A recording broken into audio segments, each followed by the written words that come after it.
सबसे पहले spoken word artist क्या होता है लवली, आप मेरे को बताओगे?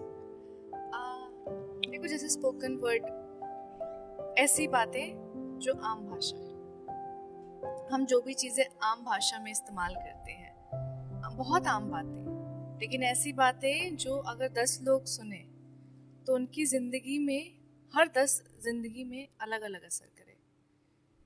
मेरी ज़िंदगी में कोई बदलाव आएगा तो किसी की बात से आता है। कोई मुझे कुछ कहता है तो वो चीज़ें अच्छी लगती है, बुरी लगती हैं, लेकिन वो तभी लगती हैं जब वो चीज़ें समझ में आए। तो हमारा काम बस वही है कि आसान भाषा में कुछ ऐसा कह जाना जिससे शायद किसी की ज़िंदगी बदल जाए। बिकॉज हर किसी को नॉलेज नहीं है गज़ल क्या होती है, बहर क्या होती है।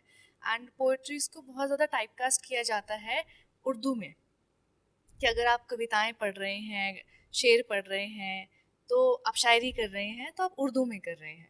लेकिन हर किसी को वो चीज़ समझ नहीं आती है कि गज़ल क्या है, बहर क्या है, रदीफ़ क्या है, काफ़िया क्या है।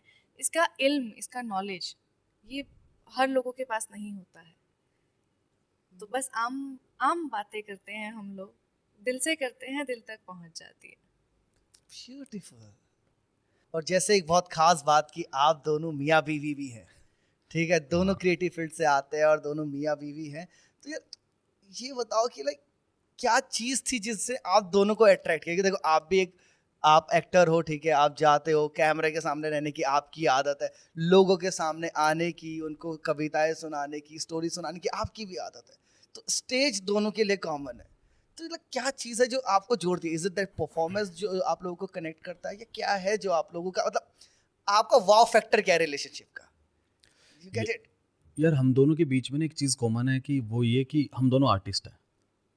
तो मुझे अपनी लाइफ में हमेशा एक ऐसा पार्टनर चाहिए था जो मेरी फील्ड को समझ जाए और मुझे समझ जाए मैं कर क्या रहा हूँ।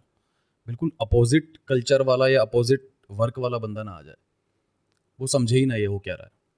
तो एक आर्टिस्ट, जब आपकी ज़िंदगी, आप आर्टिस्ट होते हो और आपकी ज़िंदगी में आर्टिस्ट आ जाता है तो आपको कुछ समझाना नहीं पड़ता, बस इतना कहना पड़ता है कि मैं वो करने जा रहा हूँ, मैं ये कर रहा हूँ, मैं ऐसा कर रहा हूँ, वो समझ जाएगा। तो मेरी ज़िंदगी में मेरे को आर्टिस्ट चाहिए था और मुझे आर्टिस्ट मिल गया। परफेक्ट। I बताओ think मेरी प्रेम की कहानी में नज़रिया बहुत मायने रखता है। जब हम इंसान से प्यार करते हैं ना, तो सबसे पहले उसकी बातों से प्यार करते हैं। बातें होती हैं जब आपको ज़िंदगी का एक नया नज़रिया मिल जाए। तो हमारे रिलेशनशिप में जो वाव फैक्टर था, आर्टिस्ट थे, तो कहीं ना कहीं दुनिया को देखने के लिए जो हमें एक साइट था ना कि हमें इस तरफ देखना है, वो एक था, मंजिल एक थी। रास्ते भले ही ऐसे थे कि वो अलग तरीके से उस मंजिल तक पहुंच रहे हैं, अपने चेहरे पे इमोशंस लाके मंजिल तक पहुंच रहे हैं, मैं बातों में इमोशंस लाके मंजिल तक पहुंचती थी। मंजिल एक थी लेकिन नज़रिया बहुत अलग था। तो मेरी रिलेशनशिप में सबसे खास बात इनको ज़िंदगी में लाने की और इनकी ज़िंदगी के बाद आने की यही रही है कि ये ना मेरे को हर चीज़ के दो पर्सपेक्टिव्स बताते थे कि तुम किसी चीज़ के बारे में अच्छा सोच रही हो, this is the positive side, but हर चीज़ के दो पहलू होते हैं। इसका नेगेटिव साइड ये होगा जो शायद तुम नहीं देख पाओगी या शायद तुम नहीं देख रही हो। तो जब आपको दोनों नज़रिए मिलते हैं ना कि पॉजिटिव क्या है, नेगेटिव क्या है, आप ज़िंदगी को एनालाइज करना शुरू कर देते हो और ज़िंदगी का नया नज़रिया मिला, मैं ये कह सकती हूँ। हाँ, ये जो ये पतला सा धागा है ना, जो पब्लिक आइज में आप दोनों के दोनों हो, तो उसमें चलने के लिए आपको सपोर्ट बहुत चाहिए, हेल्प बहुत चाहिए। वो देसी में कहावत होती है ना कि एक से भले दो, वो हो गया हमारे साथ।